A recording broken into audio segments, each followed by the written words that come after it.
Boa tarde.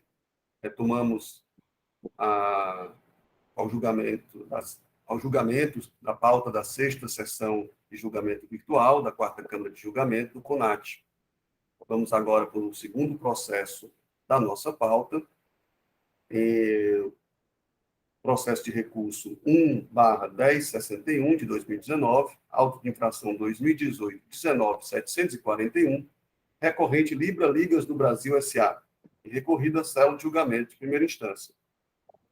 Em primeira instância, o auto foi julgado procedente e a manifestação da assessoria processual tributária de retorno do processo à primeira instância. Relatora a doutora Jerusa Marília Alves Melquiades, a quem concedo a palavra. Por favor, doutora Jerusa. Gostaria de renovar aqui meus cumprimentos a todos, senhor presidente Michel Gradivol, senhor procurador do Estado, doutor Rafael Barbosa, conselheiros, conselheira Dalcília, secretárias, e o doutor Sâncio Teixeira, patrão da empresa. Boa tarde a todos. Bom, o processo que eu vou relatar também é um processo da mesma empresa, Libra Ligas do Brasil, e é um processo que ele foi fruto de uma portaria do secretário da Fazenda que resultou na lavratura de 3 autos de infrações, né? Um deles foi o que nós acabamos de relatar, que ficou a cargo da doutora Dalcília.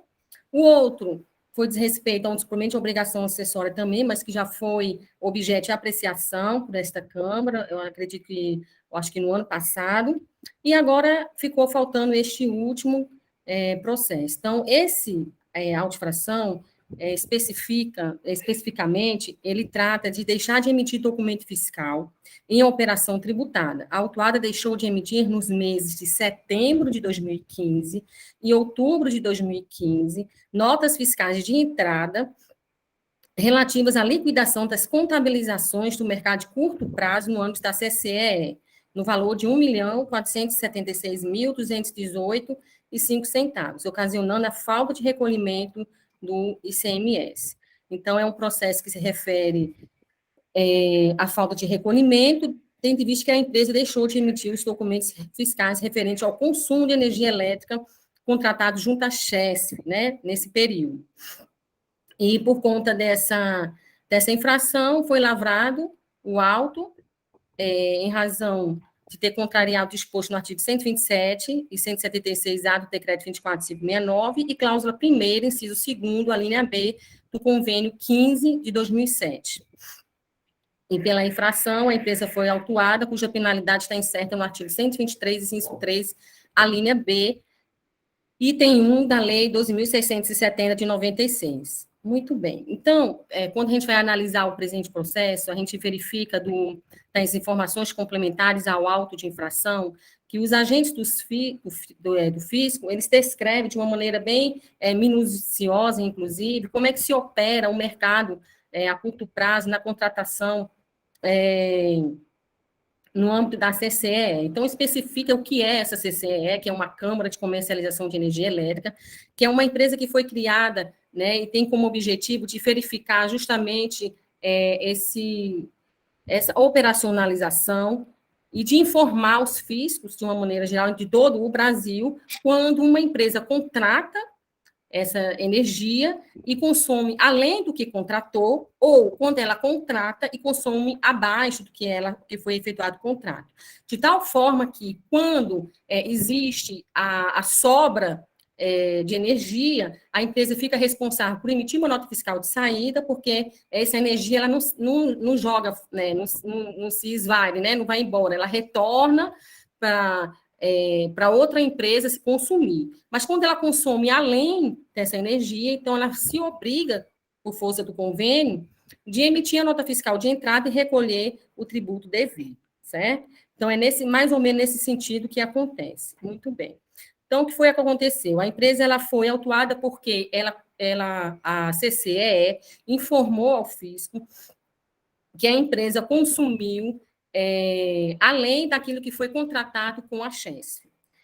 E aí a empresa ela apresentou recurso ou melhor, apresentou defesa em primeira instância, alegando o seguinte, que a contribuinte possuía condição, na realidade, de credora e não devedora nos períodos autuados, não podendo a autuação se basear na cláusula primeira do inciso 2, a linha B do convênio 15 de 2007, e ela afirma isso, por quê? Porque ela foi feito um procedimento de recontabilização nesse período, por força de uma ação judicial, de uma liminar, em que obrigou que a CHESF mantivesse o mesmo contrato firmado com a empresa pelos mesmos valores. Isso porque o contrato que foi firmado com a empresa, ele sofreu um reajuste em vista de uma medida provisória do governo federal, que depois foi convertida em lei, e desse ajuste, então, a empresa ela tinha um contrato que tinha sido firmado com a CHESF inicialmente, de consumir 11.700 quilowatts. E, por conta desse ajuste, isso foi readequado, e aí a CHESF emitiu uma nota fiscal de 8.456 quilowatts, ou seja, uma diferença menor. E é justamente essa diferença que resultou na autuação, porque naquele momento a empresa deveria ter emitido a nota fiscal e recolhido o imposto. Então, por força dessa liminar concedida concedida à empresa, é que ela alega que, na realidade, foi feita essa recontabilização, então ela teria ela estaria na condição de credora e não devedora nesse período. Também alegou que fosse reconhecida a inexistência do fato gerador do ICMS, cancelando as multas decorrentes do lançamento tributário, bem como a intimação da CCEE para que apresentasse os resultados das recontabilizações do período, conforme chamado aberto pela CHESF durante o período da atuação. Então, esse é o pedido dela de diligência na primeira instância. No julgamento singular, o julgador de primeira instância proferiu a decisão de procedência do feito fiscal, alegando que realmente, de fato, houve a omissão de entrada, entrada de mercadoria de estabelecimentos, acompanhada do documento fiscal, referente à falta de remissão de documentos fiscais para cobertar as operações com energia elétrica relativas às contabilizações no mercado de curto prazo que ocorrem no âmbito da CCEE. Então, ao final, decidiu pela procedência do feito fiscal.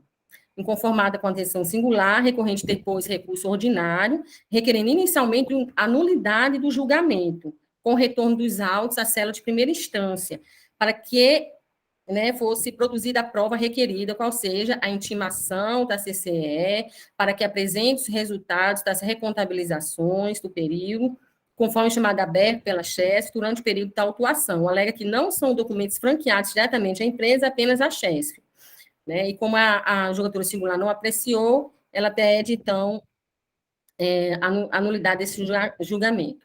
Salienta que houve cerceamento do seu direito de defesa, visto que o julgador de primeira instância ignorou o pedido de diligência e efetuou o julgamento sem a produção de prova crucial para a confirmação da ocorrência da hipótese de incidência tributária no caso concreto.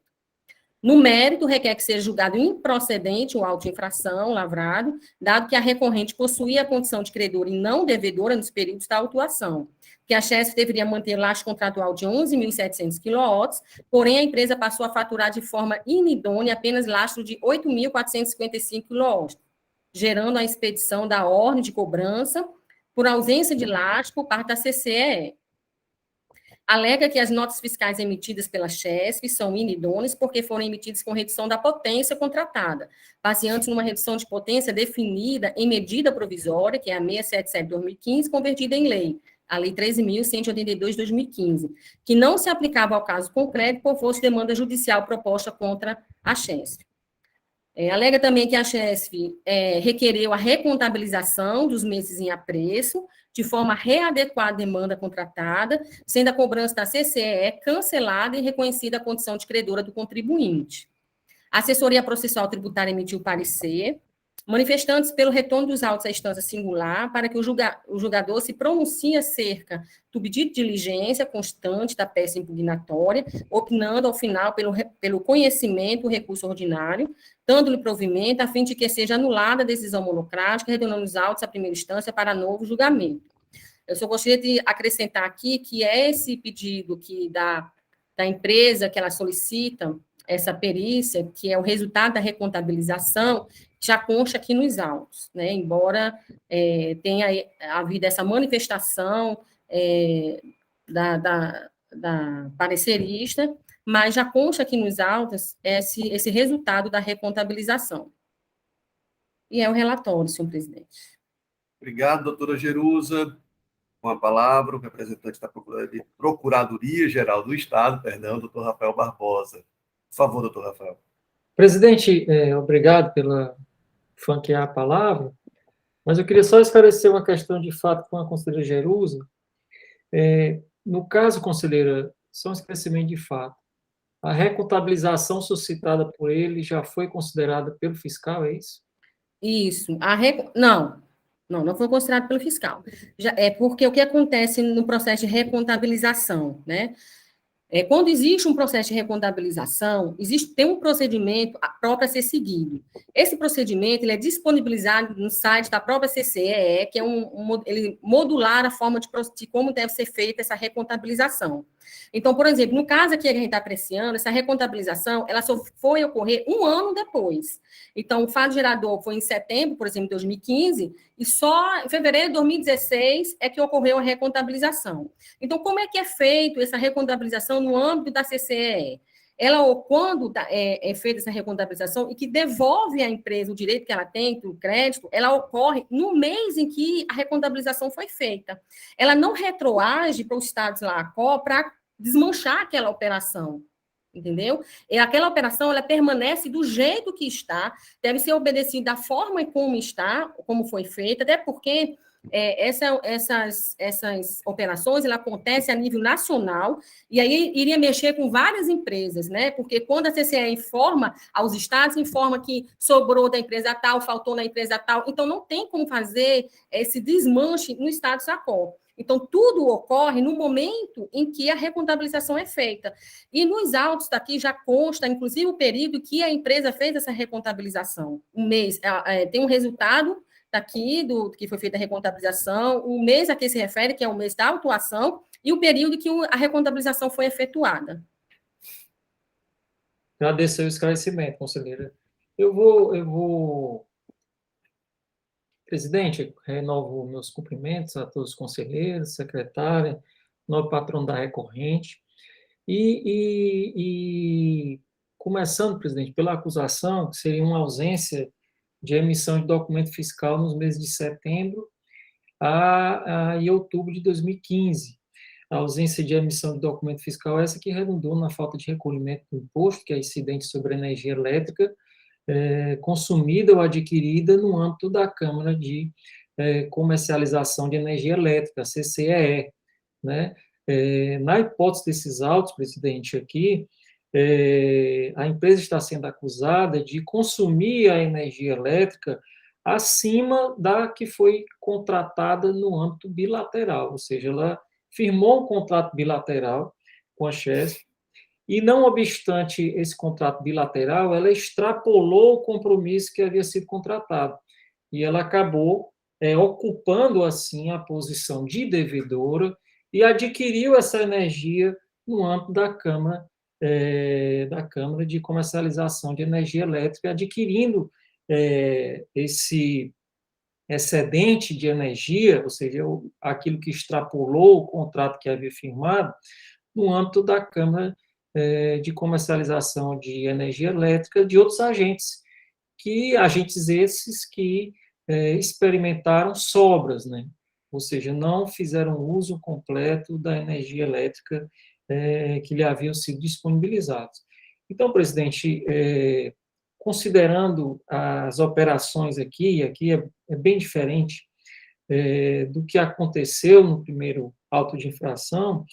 Aqui, a empresa possuía uma contratação bilateral com a Chesf, e, não obstante essa contratação bilateral, acabou extrapolando o quantitativo de energia contratada.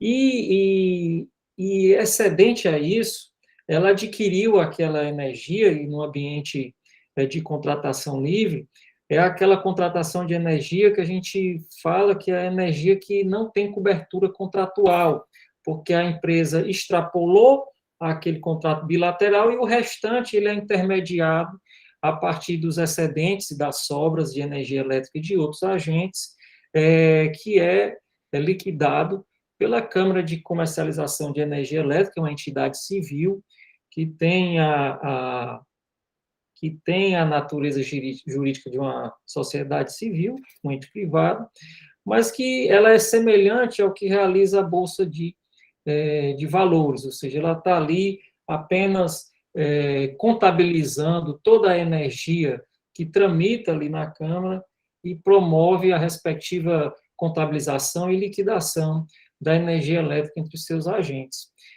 dos agentes que compõem a Câmara. Uma grande questão que foi trazida, presidente, pelo Hora Recorrente, seria justamente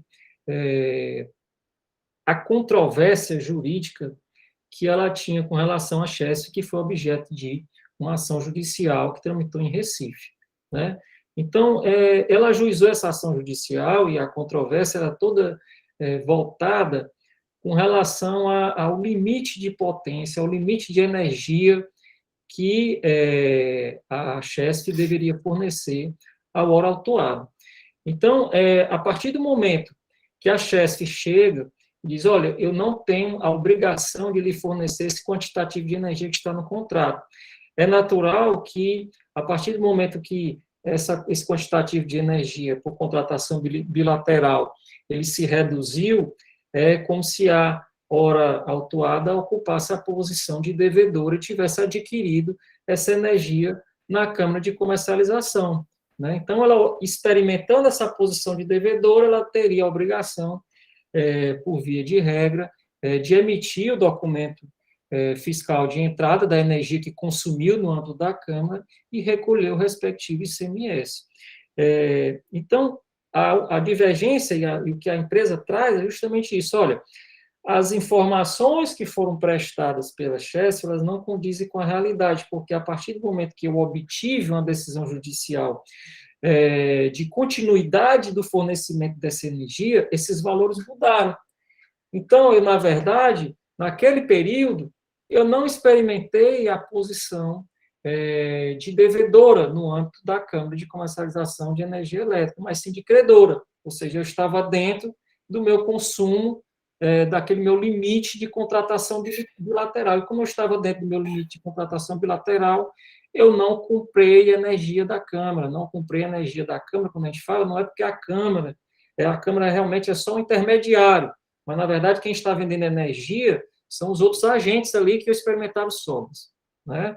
Então, a Câmara, ela é devedora perante a Câmara, porque a Câmara vai fazer a contabilização e liquidação dos outros agentes que têm energia sobrando para fornecer naquele período para a hora autuada. Então, presidente, considerando, e conselheiros, considerando esses aspectos, o que eu observo, e aí eu já estava muito pendente, a partir do momento que eu analisei o processo judicial, a me manifestar no sentido de conceder uma perícia para a hora autuada, pelo menos era o meu entendimento inicial, um pedido de acolher a perícia, não para acolher a decisão, no sentido de nulificar a decisão singular, porque, de fato, muito embora o hora autuado faça menção a essa tese de defesa e peça essa diligência, ele não evidencia na defesa dele a utilidade dessa diligência, ele não traz cópia dos processos judiciais a que se refere, só faz uma mera menção. Não, é certo que o processo corre em Recife, o sistema é do PJE, né? Então, já tem um fator de dificuldade. Então, eu entendo de plano que, a partir do momento que o hora autuado alegou esse argumento, ele deveria ter trazido aos autos a documentação pertinente a evidenciar a própria utilidade dessa diligência. Quando ele não fez, eu não entendo que isso configuraria uma nulidade da decisão singular, né? Porque eu não vejo como o julgador singular incorreu em ilegalidade a partir do momento que não franqueia a oportunidade da diligência em que não se evidencia a própria parte solicitante da diligência, não evidencia a sua utilidade. Mas já na segunda instância, o que o recorrente traz, e aí analisando toda a questão dos processos judiciais que tivemos acesso, isso traz para a gente, de fato, que esses valores, essa recontabilização, ela de fato aconteceu, e ela foi, inclusive, evidenciada pela conselheira, quando, na questão de ordem, eu solicitei alguns esclarecimentos de fato. Mas a posição que a gente tem, presidente, é de fato de nem solicitar esse pedido de perícia, porque essa contabilização, essa recontabilização, ainda que realizada no momento posterior, ela vai permitir que o contribuinte experimente, desta feita, uma posição de credora perante a Câmara. E, a partir daí, isso é irrelevante. Ou seja, a partir do momento que ela experimenta a posição de credora na Câmara, em outro momento, isso vai se compensar. Então, ela não vai recolher o imposto nessa parte que ela experimentou a posição de credora. Então, seria inócuo, não traria nenhuma vantagem por hora autuado. Então, a partir dos esclarecimentos que já foram trazidos pela conselheira, esclarecimentos muito contundentes, eu já retiro, já mudei de opinião imediatamente com relação àquele pedido de perícia, que vinha no sentido de admitir essa recontabilização, porque, de fato, não tem nenhum sentido você retroagir e voltar para trás, porque a Câmara de Comercialização de Energia, ela já vai permitir a respectiva compensação dessa energia, e, por conseguinte, o contribuinte experimentando a posição de credor, ele não vai recolher ICMS dessa parte. Então, presidente, considerando esses aspectos, eu vou opinar no sentido de afastar a nulidade que foi suscitada no recurso com relação à decisão singular, né? E, no mérito, entender no sentido da procedência da acusação fiscal, entendendo que a recontabilização solicitada ela não traz nenhum prejuízo, nenhuma vantagem, ou seja, coloca o contribuinte numa mesma condição que seria objeto de uma respectiva compensação no próprio âmbito da Câmara de Comercialização de Energia Elétrica. Então, é por isso que eu vou opinar, presidente, em dissonância ao parecer da SEAPRO, afastando a nulidade e opinando no sentido da procedência da acusação fiscal. E doutor Rafael, obrigado. Sim, doutora Dalcília. É só uma questão de ordem que eu acho que tem pedido de decadência, poder o doutor Rafael se manifestar, não é? Ainda não. Nos autos não tem, não. A gente tem que aguardar para ver se o doutor Sâncio vai manter a... 2015, essa aí. Essa aqui não tem decadência, 2015, não, Dalcília. É 2015 e o auto foi lavrado em 2018. Aquele é que tinha um trecho que era 2013. Isso. Desculpa. Pois não, Dalcília. Sem problema. Doutor Sâncio, por favor. Senhor presidente, muito obrigado. Renovo aqui a saudação aos conselheiros e também vou procurar ser o máximo breve e objetivo aqui na minha explanação. No tocante aí à questão de ordem versada pela conselheira Dalcília, realmente o auto de infração ele se refere a 2 meses de 2015, setembro e outubro, então realmente não teria decadência a ser arguida, né? No caso concreto, o ponto nodal aqui do inconformismo consiste no fato de que o contribuinte, no período do lançamento fiscal, ele possuía a condição de credor e não de devedor do mercado de curto prazo, né? Eu creio que a autoridade fiscal ela se apegou em questões sem aferir a discussão judicial que foi deflagrada perante a vara de Recife contra a Chesf, né? Na realidade, a despeito dos lançamentos fiscais ocorridos nesses meses de setembro e outubro de 2015, dando a indicação de que a recorrente estaria na posição de devedora perante o mercado de curto prazo da Câmara de Comercialização de Energia Elétrica, deve ser observado que esses dados foram obtidos apenas das notas fiscais que foram emitidas pela Chesf. E essas notas fiscais elas foram emitidas com base na potência contratada definida na medida provisória 677 e posteriormente foi convertida na Lei 13.182 de 2015, e que, por isso, a CHESF deixou de considerar a existência de um acordo judicial firmado nos autos de um processo que está em trâmite perante a 24ª Vara Civil da Comarca de Recife, em que a CHESF se comprometia a dar continuidade ao contrato anteriormente firmado, nos mesmos moldes em que ajustado, ou seja, fornecimento de 100% da energia, e por isso não haveria posição de devedor, né?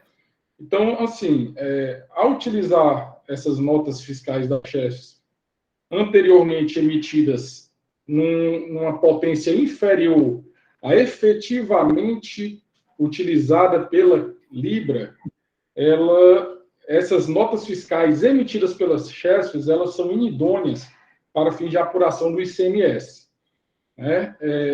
Então, assim, o que é que houve? Houve um procedimento de recontabilização, tá certo?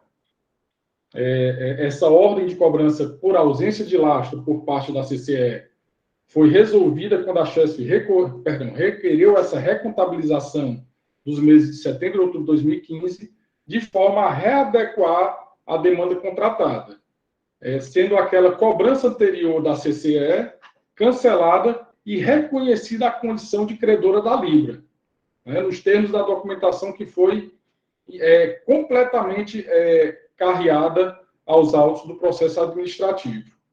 Então, assim, diante desses erros de informação do montante de energia contratado nos meses objeto do lançamento fiscal, foi aberto essa reclamação, um chamado junto à CCE, e foi feita na reunião do Conselho de Administração da CCE de número 851, a recontabilização desses meses, ocasião em que, repito, a Libra passou da condição de devedora para a condição de credora.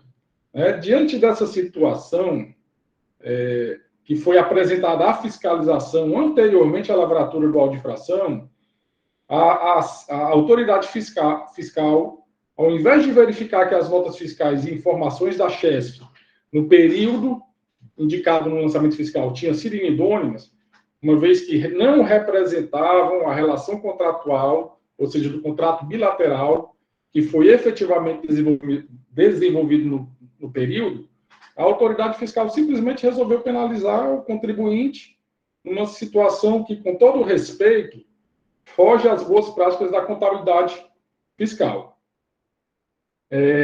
O julgamento de primeira instância, ele afastou a tese do contribuinte por entender que, uma vez ocorrido o fato gerador do ICMS, estabelecido o prazo e as condições de pagamento do tributo, deveria ter sido emitido o documento fiscal de entrada e ter feito o recolhimento de ICMS, ainda que, posteriormente, esses valores viessem a ser revistos em função do processo de recontabilização que foi adotado lá junto à CCE, pois, segundo o julgador de primeira instância, ao não considerar esses procedimentos, seria o mesmo que colocar em risco toda a sistematização de apuração, contabilização e liquidação do mercado livre de energia.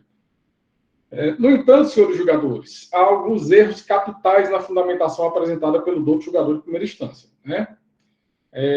Primeiro, antes do procedimento definido pela CCE, é importante assinalar que há uma decisão judicial em vigor, a qual determina uma potência de energia contratada diversa daquela que foi contabilizada anteriormente pela CHESF.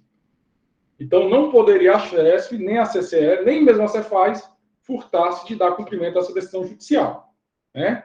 Então, qual foi a ação do contribuinte?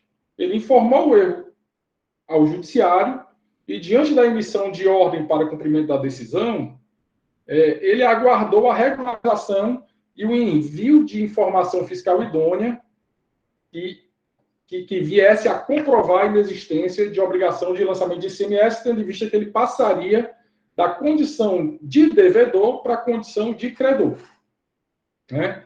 E o mais grave ainda, senhores conselheiros, é que a contribuinte foi autuada para pagamento de ICMS que a autoridade fiscal sabia que era indevida, uma vez que as operações foram recontabilizadas e foi reconhecida a condição de credor da contribuinte, fato isso ocorreu anos antes do início da ação fiscal, e fato esse comunicado à autoridade fiscal de forma tempestiva.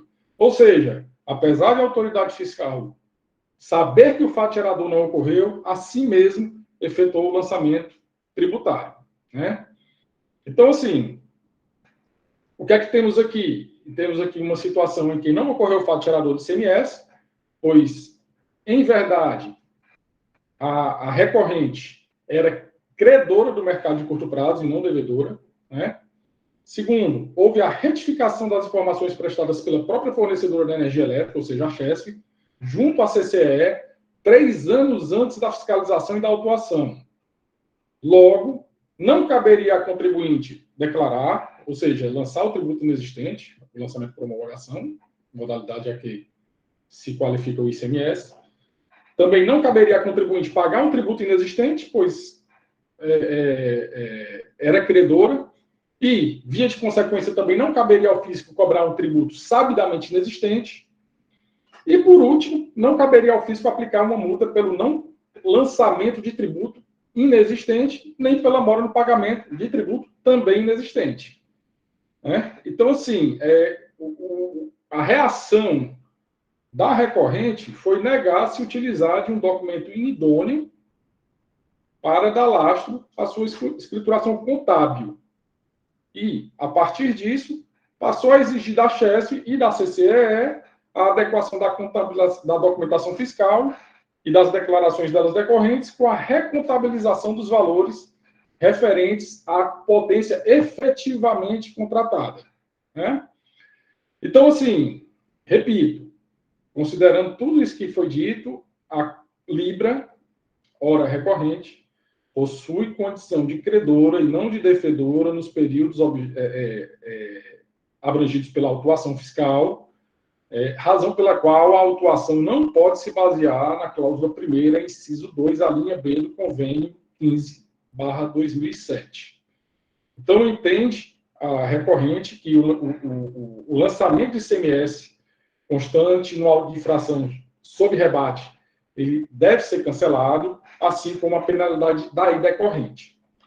Alternativa, e sucessivamente, e isso é uma situação que talvez foi muito bem observada pela doutora relatora, no tocante à necessidade de remessa do processo à perícia, né, e acolhimento da preliminar de nulidade, é que tem outro auto de infração, senhores julgadores, que foi lavrado e que se encontra já na célula de diligência de perícias, de diligências e perícias, que é um auto de infração que também diz respeito a essa questão referente à ausência de consideração de saldo devedor por parte da Câmara de Comercialização de Energia Elétrica nos cálculos de restituição em cada uma das contabilizações das operações do mercado de curto prazo.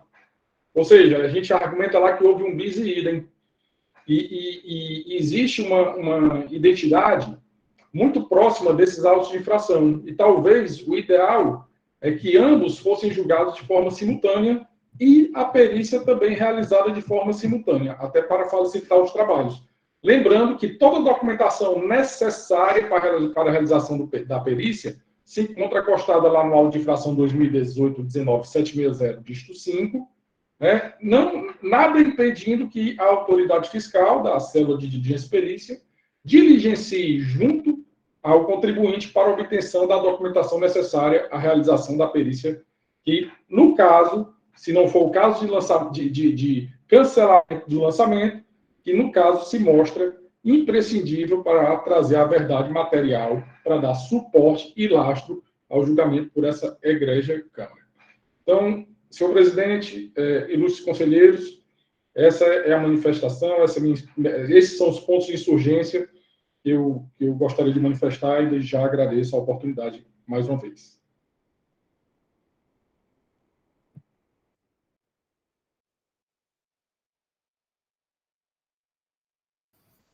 Senhor presidente, está mudo. Desculpe, doutor Santos. Obrigado por já ia chamar a atenção para o microfone desligado, né? Pois bem, eu tenho duas dúvidas, doutor Santos. No recurso, a manifestação de nulidade, em favor de nulidade da decisão de primeiro grau. O senhor mantém? Mantenho, nos mesmos termos. porque eu trouxe à lume as questões que eu acho que eram mais indispensáveis no tocante ao conhecimento do recurso e o provimento. Perfeito. O segundo ponto é quais são os quesitos que o senhor entende que são necessários serem respondidos na perícia? O que é um quesito básico. Se, no momento da lavratura do auto de infração, já havia sido recontabilizada as notas fiscais, né, da CHESF, e se, nos períodos questionados, ou seja, em setembro e outubro de 2015, a posição do contribuinte era credor ou de devedor. Porque, uma vez definido isso, define se há ou não o ICMS a ser recolhido e a penalidade respectiva. Perfeito. Ótimo, então. Doutor Rafael, o senhor... A perícia já havia sido suscitada no recurso também, nesses mesmos termos, doutora Jerusa? Não, doutor Michel, o que foi suscitado no recurso foi a nulidade do julgamento, porque a perícia, aliás, não foi nem perícia, foi uma diligência. O que foi suscitado no recurso foi que a ACHESF fosse intimada, né, para apresentar o resultado do processo de recontabilização dos meses, né, de referentes aí da autuação, para que pudesse ficar demonstrado aqui nos autos o resultado da recontabilização. Porque entende a recorrente que com o processo de recontabilização ela estaria no estado de credora e não devedora. Certo. Então, por ser um ponto novo, obrigado, doutora Jerusa. Doutor Rafael, o senhor deseja se manifestar sobre a perícia que foi suscitada agora em sessão? Presidente, obrigado pela palavra. Eu vou manter o meu entendimento inicial, no sentido de afastar a perícia, né? Como eu tinha refletido, analisado esse processo, o meu sentimento inicial era no sentido de encaminhar e de atender a diligência do ora recorrente, né? De encaminhar para a perícia, porque, de fato, em consulta aos processos judiciais, se evidencia que havia uma discussão quanto aos limites do contrato bilateral, mas eu vou me posicionar no sentido de que essa recontabilização, para retroagir e modificar toda a sistemática da Câmara, ela não seria possível. Então, é por isso que eu vou ainda manter o meu pedido no sentido de indeferir o pedido de perícia. Ok, doutor Rafael, muito obrigado. Então, vamos agora aos debates das conselheiras e dos conselheiros. Doutora Jerusa, me parece que nós temos 3 pontos, né? Nós temos a nulidade de decisão singular, nós temos o pedido de perícia e temos o mérito. Vamos começar pela nulidade da decisão singular? Então vamos, né? Aqui na ordem. No que diz respeito à nulidade, senhor presidente, eu entendo que essa diligência solicitada pela recorrente, ela é inócua ao fim a qual se destina. Por quê? Porque já se encontra nos autos o pedido de diligência, que é o resultado da recontabilização. Então, a gente vê aqui as folhas 56 dos autos, né, o resultado, e a gente vê também aqui, com base nesse resultado, porque embora a autuação ela se refira aos meses de setembro e outubro, o fato gerador ele ocorreu 2 meses antes, né? Ele ocorreu em julho e agosto. Mas por que a obrigação ela só ocorre 2 meses depois? Porque a CCE ela só informa 2 meses após a ocorrência do fato gerador. Então, por exemplo, no mês de julho, né, em que houve essa diferença, a CCE só vai informar em setembro. E no mês de agosto, ela só vai informar em outubro. Por isso que o auto de fração é setembro e outubro.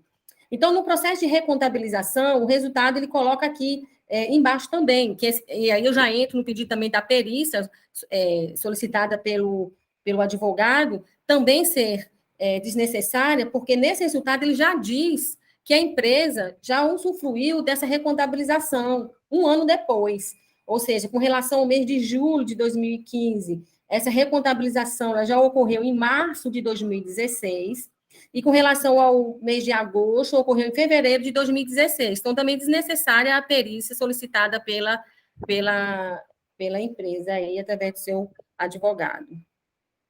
Ok, doutora Jerusa. Obrigado, doutor Tiago. Obrigado, senhor presidente. Renovando aqui o cumprimento a todos. É, eu tenho entendido, conforme a doutora Jerusa, eu sou muito, assim, eu entendo que o contribuinte tem que ter seus direitos resguardados, e eu estava até entendendo inicialmente pela nulidade, mas olhando, me parece efetivamente que já consta o que ele pediu lá como diligência, ele próprio juntou em sua defesa, que foi o resultado das recontabilizações. Então, assim, se possível, se a parte desejar esclarecer que diligência era essa que estava na defesa, que não teria sido suprida pelo documento que ela própria apresentou, porque me parece que, não, assim, a priori não faz sentido essa diligência para buscar um documento que já consta lá. Então, só para entender melhor o que é que ela buscava com esse pedido de diligência, para a gente poder avaliar se será pertinente ou não para o jogador, para o julgamento de primeira instância. Obrigado, doutor Tiago. Doutor Santos, o senhor pode tecer as explicações demandadas pelo doutor Tiago? Na verdade, eu quero é perdoar a minha miopia de não ter visto isso, viu, doutora Jerusa? Eu realmente não verifiquei essa informação da recontabilização lá nesses meses subsequentes no de 2016. Realmente fica inócuo, realmente perde o objeto, o pedido de nulidade. Bem, então o senhor quer abrir mão do pedido de perícia e ou da questão do retorno dos autos à primeira instância? O da perícia, não. Mas eu, assim, até para a questão vamos chamar de prestação de contas perante o cliente, o ideal é que seja votado. Apreciado, né? Pois não. Sim. Vamos então apreciar essa questão. Mais algum conselheiro deseja se manifestar sobre o primeiro ponto, que é a nulidade da decisão singular? Não? Então, vamos lá. Votação. Doutora Jerusa, como é que a senhora se manifesta sobre o pedido de nulidade da decisão singular?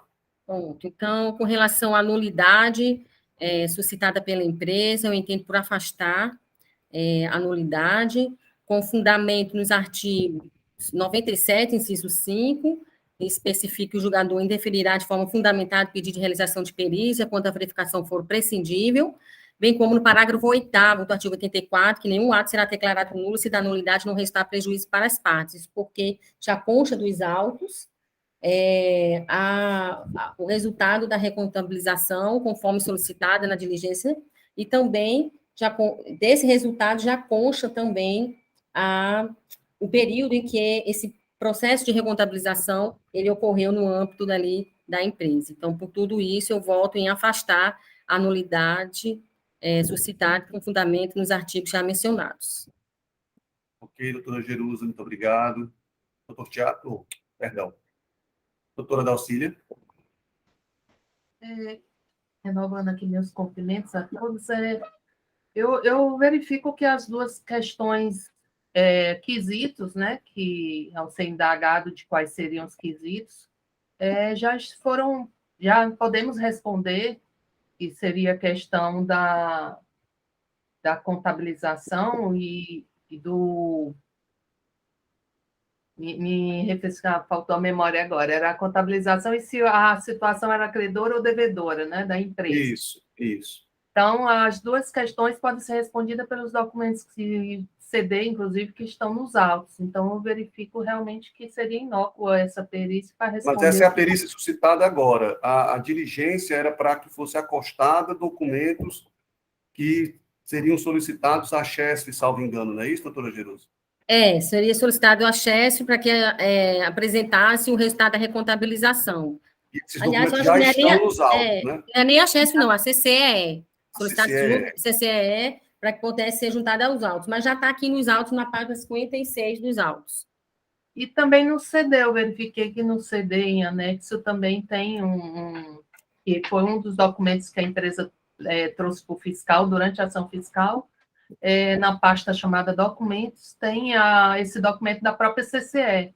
Tanto tem os documentos que a CCE emitiu na época, com os saldos negativos, mostrando que eram negativos, como tem o feito da apuração, mencionando o período e a compensação quando foi feita, que foi em fevereiro e março de 2016. Então, também aqui eu vou ter já a resposta aos quesitos que a empresa na fase de impugnação, queria. Então, nos dois casos, dos pedidos da primeira fase e agora da sessão, eu tenho, assim, como responder como julgador, então, com meu convencimento, e aqui para a Câmara eu acredito também, eu afasto o voto com a relatora, eu vejo que não tem mais razão de ser desse pedido, e não tendo razão de ser, não tem como a nulidade também da decisão singular, não interferia no resultado final. Ok. Doutor Tiago, Relator, senhor presidente. doutor Matheus, Com o relator, presidente. doutor Almir, Com a relatora, presidente. doutor Wellington. Acompanhe, presidente. Obrigado a todos. Então, de maneira unânime, a quarta Câmara de Julgamento decide afastar a nulidade da decisão singular, tendo em vista que a diligência demandada ela era prescindível e assim, não seria relevante a análise do ponto pela julgadora pelo julgamento de primeiro grau. Então, doutora Jerusa, o segundo ponto é a perícia. A perícia para saber se a recontabilização já havia sido feita antes da autuação e se a recorrente era credora ou devedora na época dos fatos suscitados no auto de infração. Como é que a senhora se manifesta? Qual o seu entendimento? Senhor presidente, pelo mesmo motivo, porque esse documento, que é o resultado da recontabilização, ele já mostra aqui qual é o período em que esse crédito, esse laxo, né, diferença do crédito, ele ocorreu para a empresa, que foram nos meses de março de 2016 e fevereiro de 2016. Então, por conta disso, também me manifesto no sentido de negar aí e afastar a solicitação à perícia requerida, com fundamento nos mesmos artigos 97, incisos 3 e 5, 84 e o parágrafo 8º do artigo 84. Ok. Doutor Wellington? Presidente, é para tirar uma dúvida só. Pois não. Não? Pois não. A doutora Jerusa está afastando a perícia porque já consta nos autos um documento que demonstra a recontabilização. E lá nesse documento que eu estava olhando aqui, ele diz assim, no finalzinho, né? Determinar o cancelamento da penalidade, tendo em vista que com a aprovação do processo da recontabilização 2774, relativa ao período de julho, que é julho, agosto e setembro de 2015, o fato gerador da penalidade deixa de existir. Aí mas é uma dúvida. Doutora Jerusa, isso aí não exclui a obrigação da empresa de recolher ICMS à época, não? Sendo visto agora com olhar futuro, né? Se a gente for voltar os olhos para trás, esse documento não atesta o que a empresa está recorrendo, não?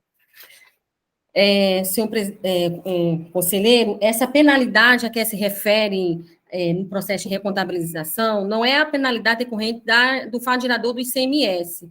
Porque o que acontece? Nesse âmbito do mercado, né, da energia, existe também um outro agente, que é um agente da instituição financeira, que no caso aqui é o Bradesco. Então, quando existe esse laxo, o Bradesco ele é autorizado a descontar da conta da própria empresa que faltou esse laxo. Então, aqui no caso aqui, ele descontou esses valores da empresa por quando ela ficou saldo devedor. E ele faz isso sem pedir permissão. Porque quando ele também recebe esse relatório, ele tira de um, tira de outro, tira de outro. E aí a empresa, na liminar, ela justamente arguiu essa questão dessa diferença, desses encargos, dessas penalidades. Então, essa penalidade é financeira, não tem nada a ver com a origem do fato gerador do ICMS.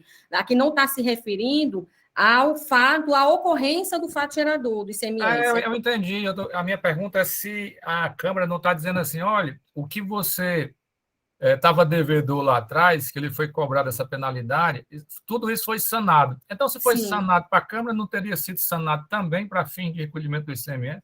É a minha Não, pergunta. não, por quê? Porque quando ela sanou, a Câmara sanou essa irregularidade, ela devolveu ao contribuinte a diferença. Um ano depois, ela devolveu essa diferença. Quando ele devolve essa diferença, ela já devolve com tudo, com os impostos, com tudo. E ele não foi penalizado digamos assim, nessa diferença, entendeu? Ele devolveu ao contribuinte aquilo que de direito era dele. Mas aquela ocorrência do fadilador que aconteceu lá atrás, alguém tem que pagar esse imposto, porque houve a incidência do imposto e o Estado ficou sem o dinheiro lá para trás, entendeu? E alguém teria que recolher esse valor. O que aconteceu lá atrás não se mexe. Até porque o contribuinte ele não poderia simplesmente de recolher o tributo, uma vez que ocorreu o fadilador, para ir discutir essa questão judicialmente. Tanto é que isso ocorreu um ano depois. Aí, que se fosse assim, todo mundo que discordasse com o fisco e não pagasse o imposto, fosse discutir judicialmente, pronto. Né? Então, nessa situação, eu entendo particularmente que ocorreu o fadilador, ocorreu. Tem que pagar? Tem. É errado? Ele vai ter que discutir judicialmente. E aí foi o que aconteceu. Discutiu, houve liminarmente uma obrigação da CCE fazer essa recontabilização por força judicial, e por isso que ela teve que obedecer, que eu acho que não chegou ainda ao mérito da ação em sede de liminar. Então, ela fez esse processo de recontabilização e devolveu ao contribuinte essa diferença. Mas isso não apaga o Estado SACOL, entendeu? Era isso que eu queria deixar claro. Doutor Tiago, só uma pergunta antes do senhor se manifestar. O senhor vai se manifestar sobre o mérito ou sobre a questão da perícia? Que nós estamos aqui debatendo a perícia, por enquanto. Ah, tá. Não, é porque eu vi a discussão do mérito, então... Vamos deixar o mérito para depois da votação da perícia, por gentileza? Ok. Presidente, só para deixar claro, é porque aí está umbilicalmente ligado, né?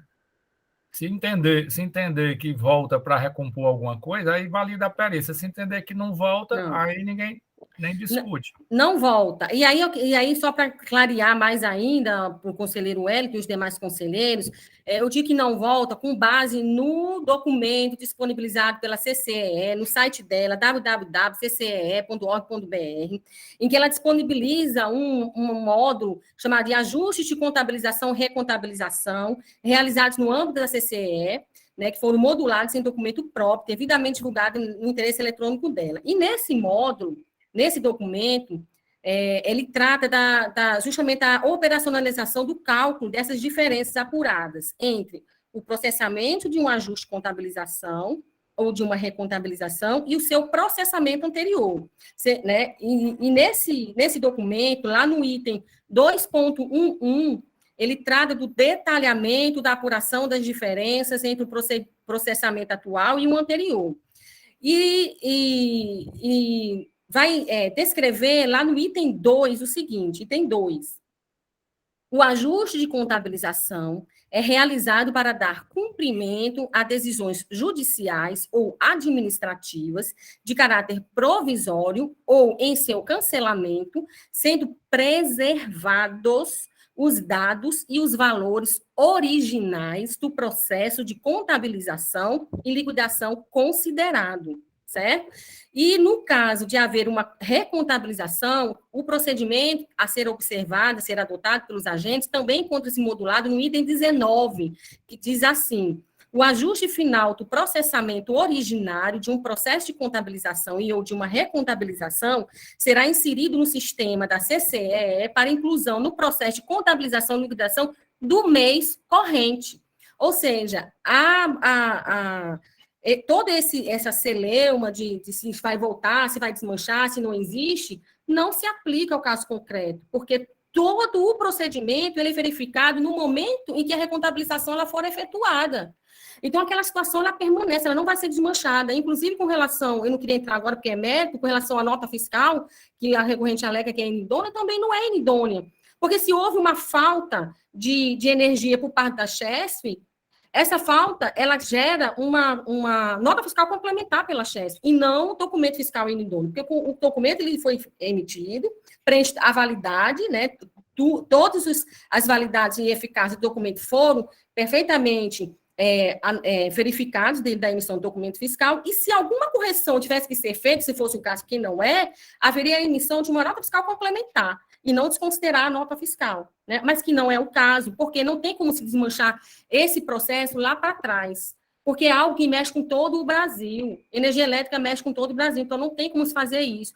Tem que permanecer a situação ACO e tudo que foi feito de devolução para a empresa a qual ela tem direito, ela vai receber, inclusive, um dinheiro de volta que foi tirado da conta dela, tudo no momento que foi deferida a recontabilização.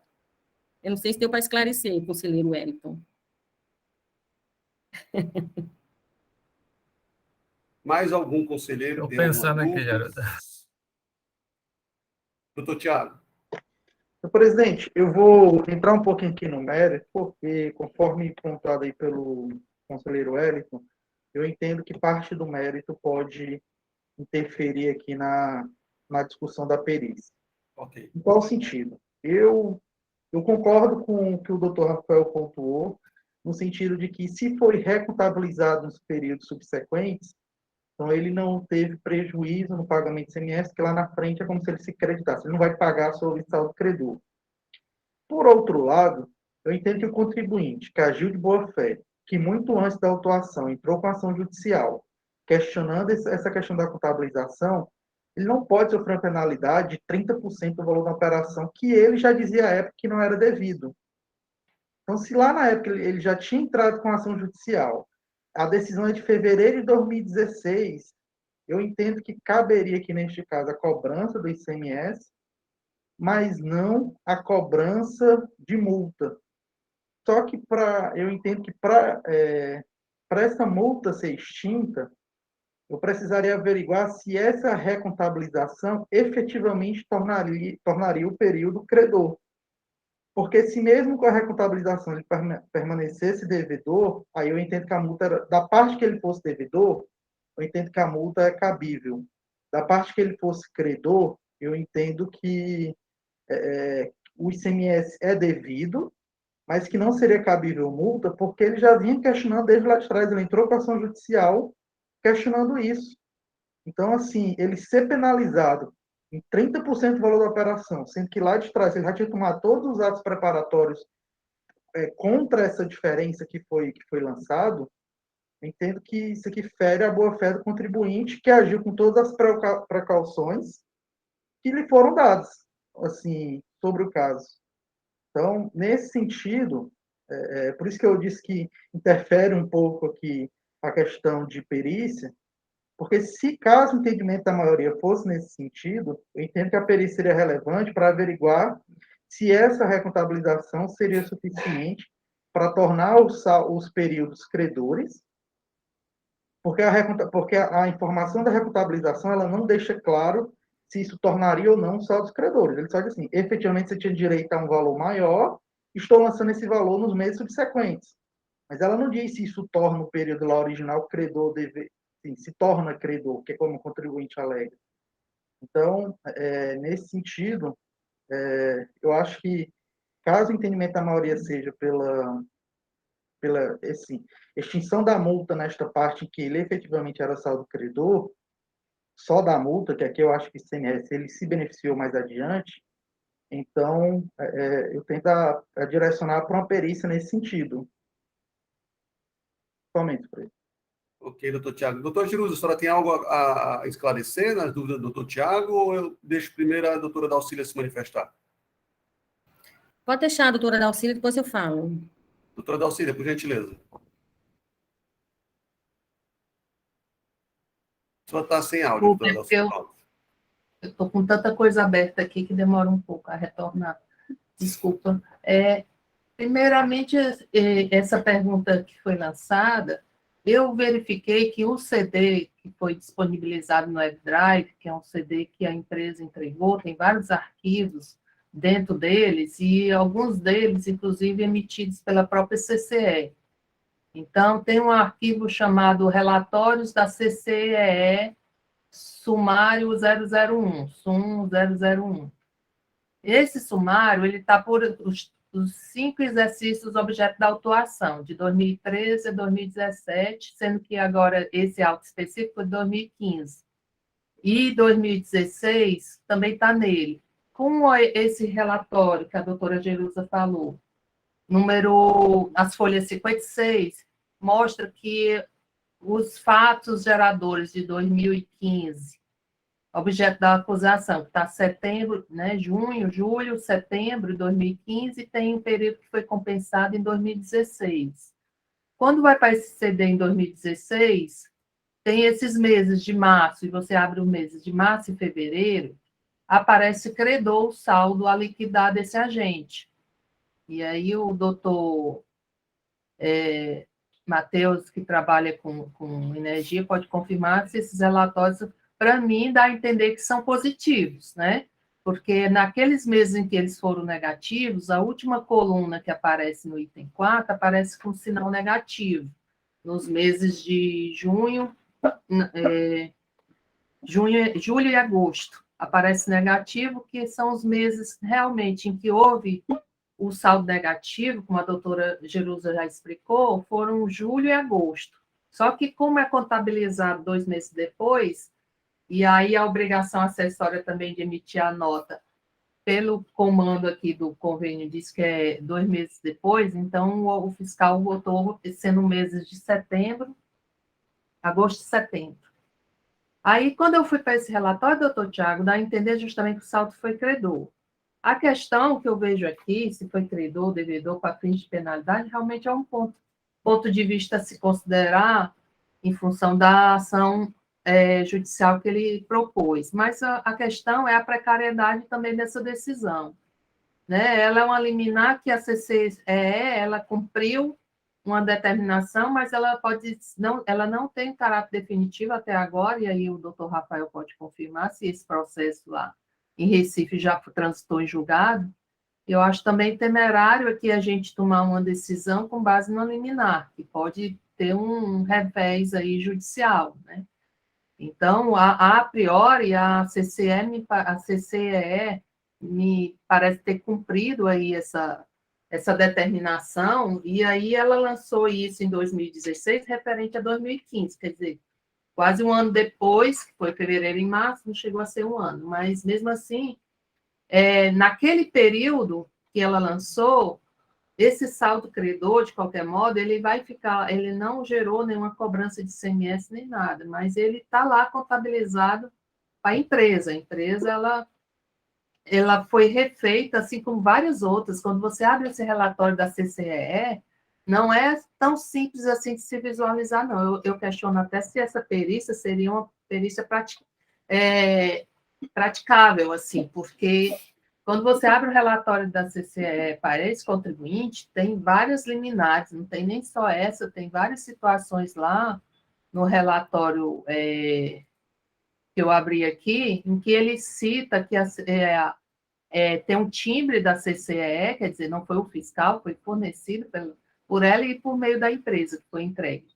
Então, você vê que tem recontabilização de vários meses, não é só desse mês. Existem várias coisas que ela coloca aqui como ajuste decorrente de recontabilização e tem de liminar. Ela cita essa questão de liminar, de tutela antecipada. Ela coloca várias situações aqui que até eu vejo. Ação ordinária, número tal, de Santa Catarina. Então, eu não sei se seria algo praticável e até o último processo esse encaminhamento de perícia. E aqui, senhor presidente, só para finalizar, eu queria só fazer uma retificação, que eu entendi que a primeira votação tinha sido também, estava tão interligada à nulidade do julgamento com a perícia, que eu acabei falando só de afastar a perícia, mas era também afastar o retorno, né? Uhum. Só retificando aí que eu compreendi.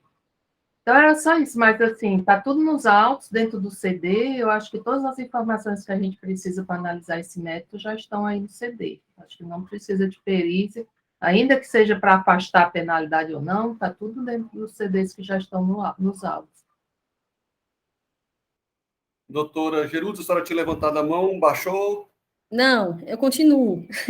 É só para esclarecer mais um ponto aqui, que a liminar, quando ela foi concedida, de imediato, a Chess começou a obedecer, por força da liminar, o que foi contratado para a empresa, a partir de setembro de 2015.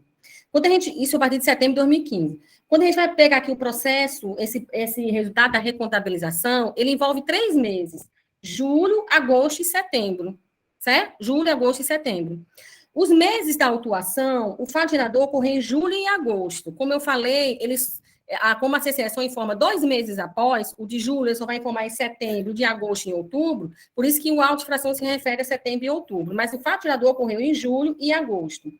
E no processo de recontabilização, se a gente for analisar aqui o resultado, a gente verifica, e foi isso que o conselheiro Wellington colocou aqui, o cancelamento da penalidade deixa de existir com relação apenas ao mês de setembro. Se o senhor for reparar, ele só é o mês de setembro. Os outros meses, que é o objeto da auto-infração, não tem cancelamento de penalidade.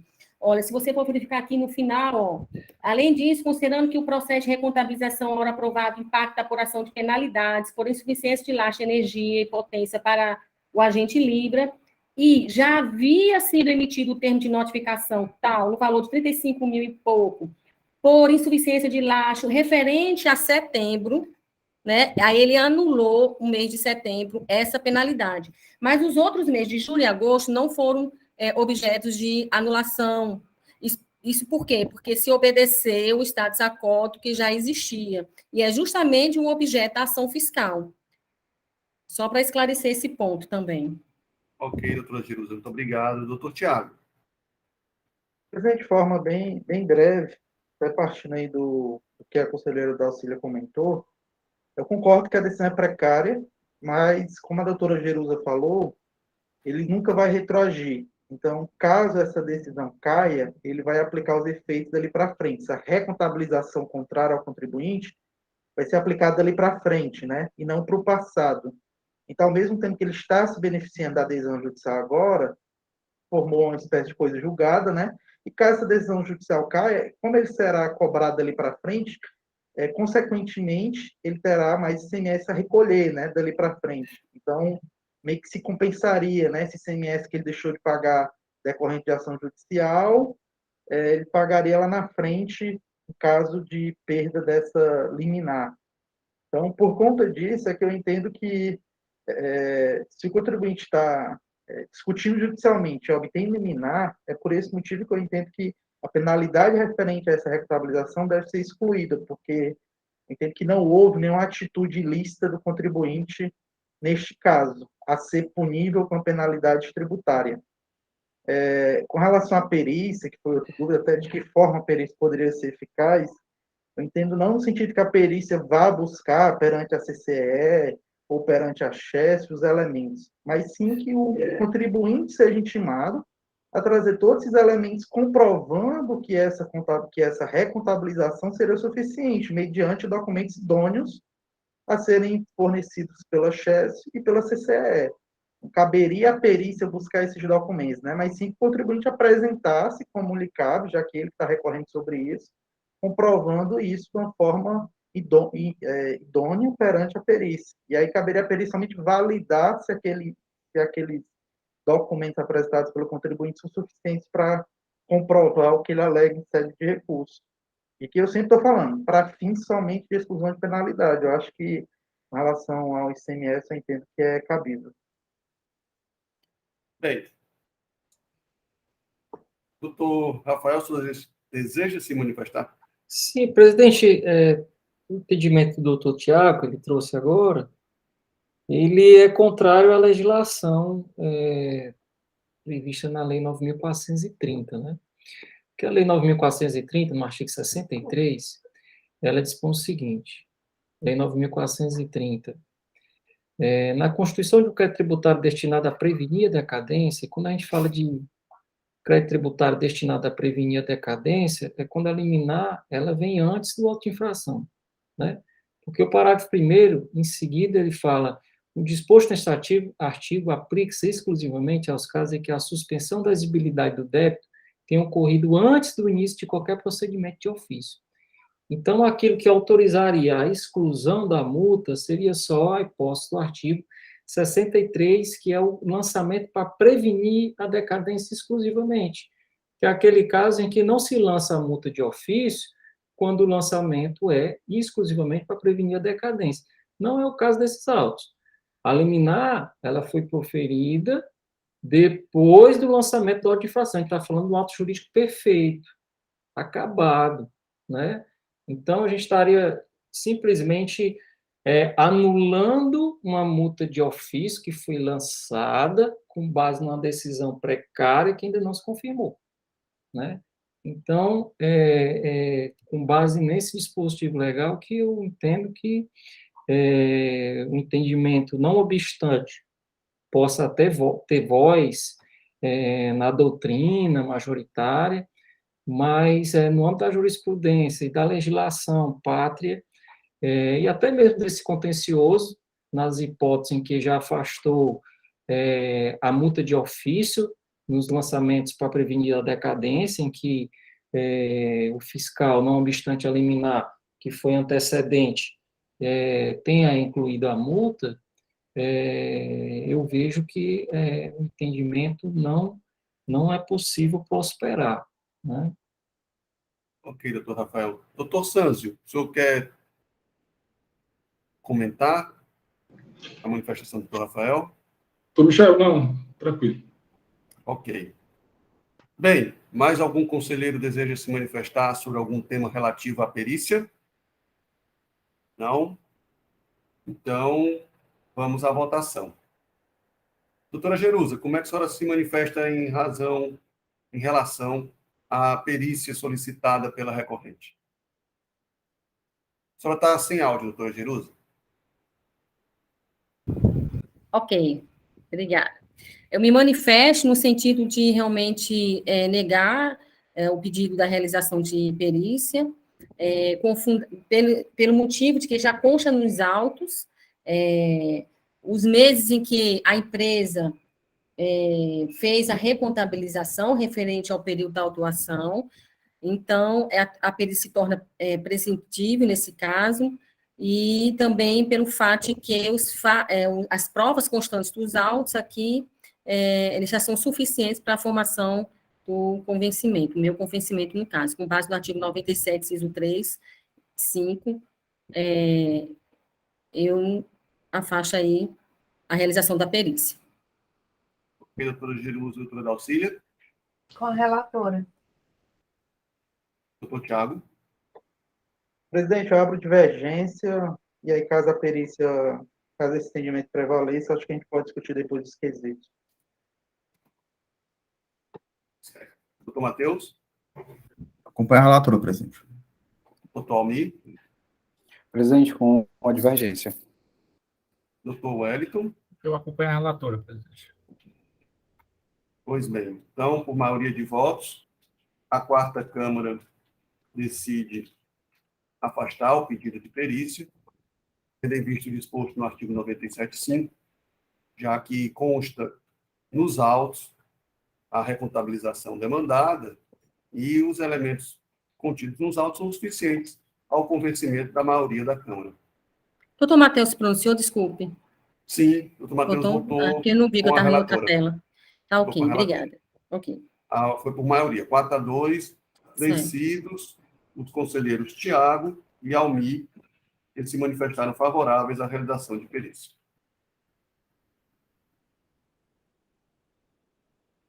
Pois bem, resta-nos agora apenas o mérito. Temos que no auto foi lançado tanto o ICMS a recolher como multa. E eu gostaria de ouvir das senhoras e dos senhores o que é que vocês entendem sobre a procedência, parcial procedência ou improcedência do feito fiscal. Doutora Jerusa, a senhora pode começar? Posso sim. No mérito, no que diz respeito à alegação da empresa que os documentos fiscais emitidos pela CHESP são inidôneos, né? Eu discordo da máxima vena, do entendimento exarado pela recorrente, porque foram emitidos em razão de que está de acordo com a legislação vigente, né? E a empresa alega que são inidôneos porque foram emitidos com redução de potência contratada, em desacordo com a liminar concedida judicialmente, né? Entendo que essas notas fiscais foram emitidas e preenchem perfeitamente os requisitos fundamentais de validade e eficácia previstos na nossa legislação vigente. E também, no mérito, eu entendo que o fato gerador da incidência tributária, ele ocorre, né, ele ocorreu no momento em que a empresa contratou essa energia e que essa falta, esse lastro, né, essa diferença, ela deveria, por obrigação, emitir a nota fiscal, recolher aos cofres públicos o imposto devido, porque o fato tirador do imposto ele ocorre todo no estado de destino, e ela se responsabiliza por esse recolhimento, e ela deveria obedecer o que está estabelecido na cláusula primeira, inciso 2, a linha B do convênio 15 de 2017, que recomenda que ela faça todo esse procedimento de recolhimento do imposto, ainda que ela não concorde em razão dessa contratação, do preço, que ela teria que discutir isso judicialmente, né, mas esse acordo que foi firmado com a empresa chefe não pode ser oposto à Fazenda Pública para ela se eximir de nenhum tipo de obrigação. Ela sabia que deveria recolher um imposto na entrada do Estado, porque o fato tirador ocorreu, mas ela correu o risco de não recolher o imposto devido, por isso ela sofreu a penalidade específica nesse caso. Como bem pontuou o doutor Rafael, não se aplica aqui o artigo 63 da Lei 9.430, porque a liminar ela foi posteriormente ao fato gerador ocorrido e, portanto, deve manter aí a penalidade especificada aí pelos auditores autuantes. No que diz respeito também aos ajustes de contabilização e recontabilização no âmbito da CCE, né, eles se encontram aí modulados, devidamente disponibilizado no site da CCE, onde pode ser objeto de consulta pelos senhores conselheiros, em que fica esclarecido que essa recontabilização ela ocorre no mês em que ela é feita, e nos autos ficou comprovado que foi feita já essa recontabilização, praticamente um ano após a ocorrência desse fato gerador, e com a empresa ela já recebeu esses valores dos créditos que ela discute judicialmente, né? E só a título também de esclarecimento, é bom sempre citar que o fato gerador do ICMS nas operações interestaduais com energia está amparado no artigo 3º da nossa lei, 2.670/96, inciso 8º, que diz que o fato gerador ocorre na entrada do Estado. Então, diante de todo o exposto, estou aí evidenciado pelos agentes do fisco a infração cometida pela empresa, que é a falta de emissão de documento fiscal em operação tributária nos meses de setembro de 2015 e outubro de 2015, referente à liquidação das contabilizações do mercado de curto prazo no âmbito da CCE.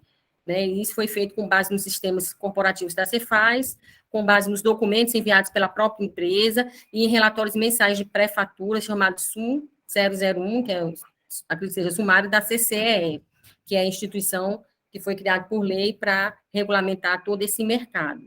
Então, com base em todas essas fundamentações, eu voto no sentido de conhecer o recurso ordinário, para, inicialmente, a gente já decidiu, né, afastar a nulidade, mas no que diz respeito ao mérito, no sentido de julgar procedente o feito fiscal, nos termos da decisão singular, por restar configurada a infração cometida pela recorrente, passivo de penalidade, incerta no artigo 123, 3b, item 1 da Lei 2.670. Em desacordo com o parecer da assessoria processual tributária, que se manifestou pelo retorno dos autos à instância monocrática. Ok, doutora Jerusa. Tá, história. A senhora já adiantou seu voto, né? Mas aqui ainda os seus colegas ainda vão se manifestar. Se for o caso de a senhora mudar de opinião, fique à vontade. Doutora Dalcília? Acho que a conselheira relatora já falou boa parte que eu iria mencionar. Eu só queria acrescentar, assim, o meu convencimento de que o imposto é devido e a multa, ele advém de documentos fornecidos pela própria CCE, que estão nos autos. Por quê? Porque esses documentos mostram os meses negativos, né? E eles são documentos, para mim, eu não tenho motivo para duvidar que eles sejam os originais. Já a própria empresa apresentou, o fiscal lançou o auto de infração com base naqueles valores, os valores conferem com os valores que estão na autuação. Então, eu creio eu creio que é um fato incontroverso que aqueles valores que estão declarados pela CCEE, contabilizados, que são fornecidos à empresa, eles abrangem aqui os exercícios 2015, nos meses de julho e agosto, o valor negativo, né? E aí o desdobramento disso foi nos meses de setembro e outubro. Mas os valores são exatamente iguais em vírgula, tudo. E mês, então bate com os dados fornecidos por terceiros. Aqui não foi um levantamento feito por presunção do fiscal. Eu verifico que ele tomou por base documentos fornecidos pela CCEE e pela empresa. Então, a empresa não trouxe nada nos autos que mostrassem que, nessa época, ela emitiu as notas fiscais e que recolheu o imposto. Ela admite que não recolheu o imposto e entrou na justiça para questionar a questão de contratos de terceiros que, por via indireta, atingiria, de procedente, naquele processo, atingiria o quê? O direito dela junto à CCEE. Para mim, isso não é o direito dela em relação à Cefaz. Em relação à Cefaz, o fato gerador aconteceu e, uma vez acontecido, não retroage. Tanto é que a recontabilização aconteceu em março e fevereiro do ano seguinte. Então, no meu convencimento de que a multa é devida, advém disso, advém que, se eu pegar o espelho do momento de ocorrência do fato gerador e pegar os documentos de contabilização do órgão responsável por essa contabilização, e que a empresa tinha, na época, essa informação, eles eram negativos. E aí caberia ela emitir a nota e recolher o imposto. No caso, ela teve prejuízo? Ao meu ver, não, porque ela conseguiu uma liminar e, precariamente, mas ela já teve esse benefício transferido para 2016, que, se cair lá na frente, vai repercutir, ao meu ver, no meu entendimento, respeitado aqueles que entendem diferente, mas, ao meu ver, vai repercutir sobre 2016, quando a empresa lançou, porque se ela recontabilizou, a própria CCEE é o órgão responsável por fazer esse ajuste, e ela só fez esse ajuste. Então, o que está envolvido aí, as pessoas que estão envolvidas, a Chesf e a empresa autuada. E a CCEE. Então, o que for de ajuste é entre elas. Isso aí vai repercutir sobre o imposto devido nos meses subsequentes, mas nunca retroagir nesse auto que estamos ora analisando. Então, como o fato está já consumado, em relação ao fato gerador desse exercício, eu aqui me manifesto favorável à procedência aqui da acusação. Vamos. Ok, doutora Delcília. Obrigado. Pela ordem, pela sequência, doutor Tiago. Presidente, vou tentar ser breve, acho que a gente já está discutindo há um bom tempo. Primeiro, doutor Rafael, apenas por amor ao debate, a Lei 9.430, ela fala de que não há incidência de multa quando a decisão liminar é prévia ao lançamento de ofício e não à ocorrência do fato gerador.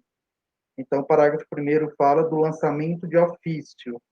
Então, no meu entender, como a liminar e a própria aplicação pela CCS em fevereiro de 2016, ou seja, bem antes da lavratura do lote de fração, que foi em 2018, então, há de se discutir se essa decisão poderia suspender para fins de multa tributária, já que o Estado sequer é parte, né, e não era o objeto da discussão, mas só para fixar nessa questão da 9.430. E o segundo ponto, até para justificar aqui o provável entendimento que eu vou proferir aqui no meu voto, é que, diante da ausência de perícia, eu não tenho como afirmar o que eu vinha defendendo antes. Então, por este motivo, eu vou entender pela procedência do auto de infração, porque eu não vou conseguir, diante da impossibilidade de afirmar se iria saldo credor ou não, respeitando o entendimento que da maioria, obviamente, por este motivo eu vou entender pela procedência do auto, e não pela parcial, pela exclusão da multa, enfim. Só para esclarecer esses pontos, tá, senhor presidente? Ok, doutor Tiago, muito obrigado. Doutor Wellington, em seguida, doutor Matheus. Presidente, é só para contribuir com essa discussão de retirada ou não de multa. Assim, salvo o engano da minha parte, o afastamento de multa por descumprimento de obrigação principal, né, eu só conheço nos casos do lançamento de prevenção pela decadência, nos casos de haver decisão precária em favor da parte. Eu não conheço outro caso de retirada de multa quando a obrigação principal é descumprida. Eu já vi retirar o principal e manter a multa, quando o contribuinte paga o imposto depois do auto de infração lavrado. Aí você julga parcial, retira o que ele pagou e mantém-se a multa pelo descumprimento da obrigação principal. Tá certo? Então, é assim, no presente caso, só para dizer para a doutora Jerusa que eu entendi depois as afirmações dela em relação à Câmara de Compensação. Ficou um volume de recursos que era devido ao Estado do Ceará. À época, quem devia? A chefe ou a empresa? Pelos documentos contábeis, foi a empresa que ficou devedora. É só isso. Obrigado, doutor Wellington. Doutor Matheus. Presidente, é só para expor aqui minha opinião, a CCE hoje, realmente, ela é quem, conforme a lei, é ela quem determina a posição devedora-credora dos contribuintes, né? À época foi constatada a infração, o relatório da CCE que estava válido era aquele, e foi questionado pela empresa a validade daquilo, né, para saber se a posição dela, sendo que a gente está diante de uma decisão precária, não tem como a gente vir aqui, bater o martelo e dizer que a posição da empresa naquela época era credora ao invés de devedora, porque aí a gente está assumindo o papel da instância judicial, que está apreciando a matéria e ainda não tem uma decisão 100% definitiva. Então, nesse sentido, presidente, eu até estava vendo aqui a questão da data da liminar, e realmente, assim, o que o doutor Rafael comentou, muito pertinente a questão da aplicação da legislação. Salvo engano, tem até uma súmula do STJ que trata exatamente sobre isso, né, que na questão a liminar tem que vir antes da lavratura do auto de infração para poder ter a sua aplicabilidade, né, no sentido de não incidir multa. Inclusive, estava dando uma olhada aqui, tem várias decisões que até defendem a volta da aplicação da multa caso a liminar caia, a cobrança, né? Mas, enfim, é só para contextualizar que, realmente, nesse caso, eu também entendo, da mesma forma da doutora Jerusa, pela procedência da auto-infração. Ok, obrigado, doutor Matheus. Mais algum conselheiro deseja se manifestar? Não? Então, vamos à votação do mérito. Doutora Jerusa, senhora, por favor, informe-nos o seu voto a respeito do mérito.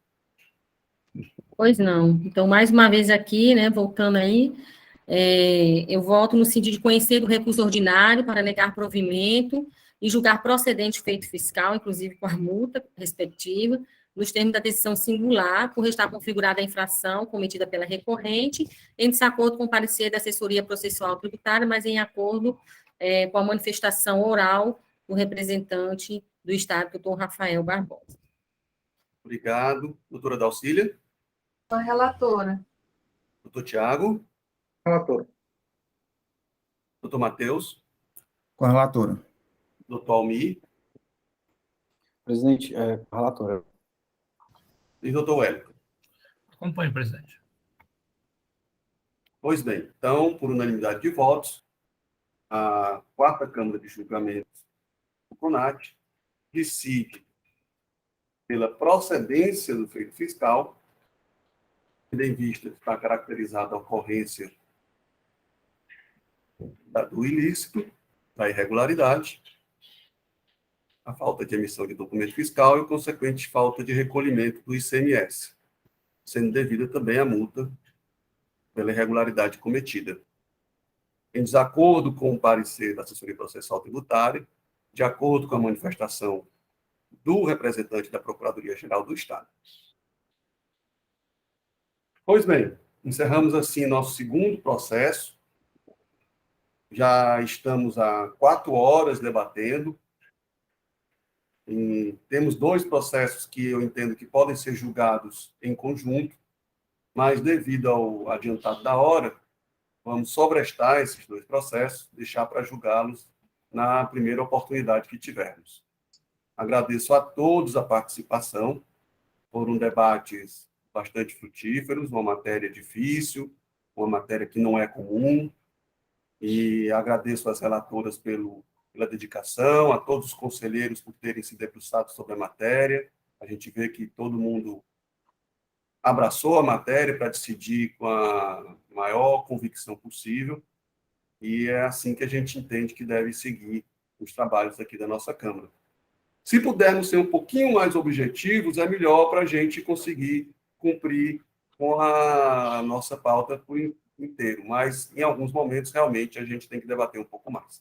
Muito obrigado, Deus abençoe a todos, e amanhã, às 13h30, temos a 7ª sessão virtual de julgamentos aqui da nossa 4ª Câmara. Um abraço a todos.